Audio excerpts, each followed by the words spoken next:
George पंचम की नाक। हमारे समाज में नाक इज्जत का प्रतीक मानी जाती है।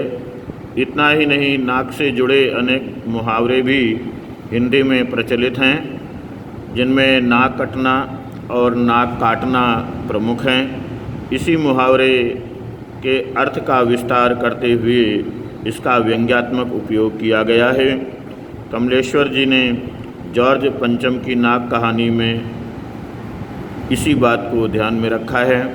सारा व्यंग्य नाक शब्द पर केंद्रित करते हुए लेखक ने अंग्रेजी हुकूमत से आज़ादी मिलने के बाद भी सत्ता से जुड़े विभिन्न प्रकार के लोगों की औपनिवेशिक दौर की मानसिकता और विदेशी आकर्षण पर गहरी चोट की है। अपने कथ्य में सफल ये कहानी पत्रकारिता की सार्थकता को तो रेखांकित करती ही है, साथ ही व्यावसायिक पत्रकारिता के विरुद्ध भी खड़ी दिखाई देती है। कथाकार के साथ साथ कमलेश्वर का सफल पत्रकार का रूप भी यहाँ देखा जा सकता है। मित्रों, जॉर्ज पंचम की नाक, कमलेश्वर जी, ये बात उस समय की है जब इंग्लैंड की रानी एलिजाबेथ द्वितीय मई अपने पति के हिंदुस्तान पधारने वाली थी। मई मतलब साथ में। अखबारों में उनकी चर्चा हो रही थी। रोज़ लंदन के अखबारों में खबरें आ रही थी कि शाही दौरे के लिए कैसी कैसी तैयारियां हो रही हैं।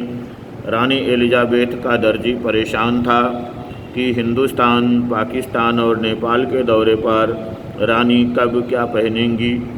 उनका सेक्रेटरी और शायद जासूस भी उनके पहले ही इस महाद्वीप का तूफ़ानी दौरा करने वाला था। आखिर कोई मजाक तो था नहीं। जागना जमाना चूँकि नया था, फौज फाटे के साथ निकलने के दिन बीत चुके थे, इसलिए फ़ोटोग्राफ़रों की फ़ौज तैयार हो रही थी।